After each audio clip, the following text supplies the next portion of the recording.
হঠাৎই ইন্দ্রপতন। প্রয়াত তবলার জাদুকর জাকির হোসেন। আমেরিকার সান ফ্রান্সিসকোর এক হাসপাতালে ভর্তি ছিলেন তিনি। চিকিৎসা চলছিল আইসিইউতে, কিন্তু শেষ রক্ষা হল না। ৭৩ বছরেই থেমে গেল জীবনের পথ চলা। সঙ্গীত জগতের নক্ষত্র বললেও বোধহয় কম বলা হবে। ওস্তাদ জাকির হোসেনকে চেনেন না বা তাঁর নাম শোনেননি এমন মানুষ খুবই কম। সেই জাকিরের চলে যাওয়া মানতে পারছে না শিল্পী মহল থেকে শুরু করে বিশ্ববাসী।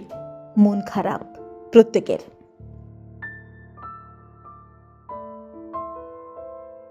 ১৯৫১ সালের ৯ মার্চ মুম্বাইয়ের মাহিমে তবলা বাদক আল্লা রাখা এবং ববি বেগমের ঘরে জন্মগ্রহণ করেন জাকির হোসেন।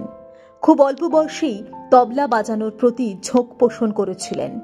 জাকির হোসেন মাত্র ৩ বছর বয়সে তার বাবার কাছে মৃদং বাজানো শিখেছিলেন। ১২ বছর বয়সে কনসার্টে পারফর্ম করতে শুরু করেন তিনি। জাকির হোসেনের সুর, তাল এবং বাদন দিয়ে তার অসামান্য দক্ষতা এবং সৃষ্টিশীলতা তাকে পৃথিবী জুড়ে শ্রদ্ধার পাত্র করে তোলে।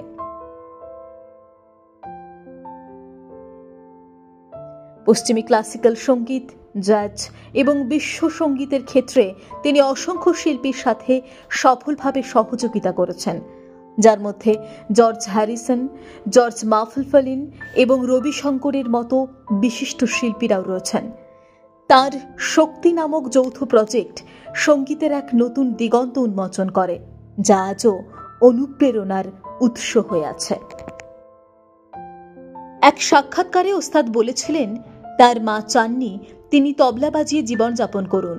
সঙ্গীত তখনও সামাজিকভাবে সম্মানজনক পেশা হিসেবে গণ্য হতো না। তিনি বলেছিলেন, অনেক সময় অনুষ্ঠান শেষে তাকে খাবার দিয়েই সম্মান জানানো হতো।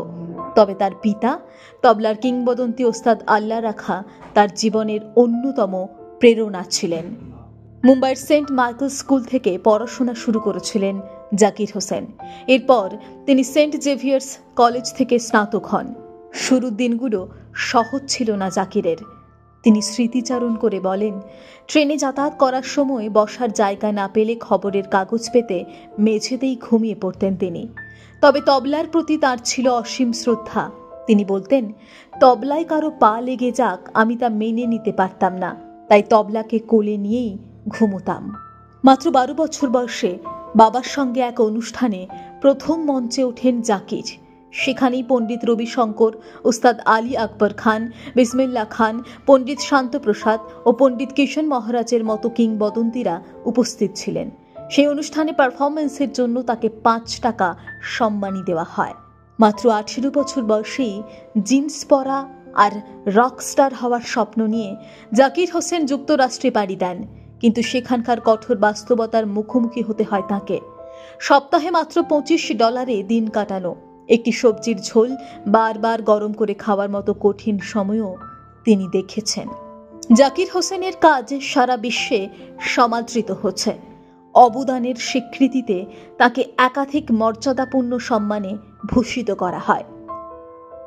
১৯৮৮ সালে তিনি পান পদ্মশ্রী, ২০০২ সালে তিনি পান পদ্মভূষণ, ২০২৩ সালে তিনি পান পদ্মবিভূষণ। এছাড়াও পেয়েছেন ৪বার গ্র্যামি অ্যাওয়ার্ড।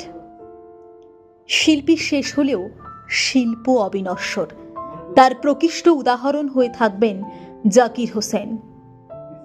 বিদায় জাকির হোসেন, ভালো থাকবেন ওপারে। আপনার সুর সময়ের সীমানা ছাড়িয়ে বেঁচে চলবে। আপনার উত্তরাধিকার চিরকাল বেঁচে থাকবে এবং আপনার সঙ্গীত কখনো ভুলে যাওয়া যাবে না। Bureau report, 24 hours TV.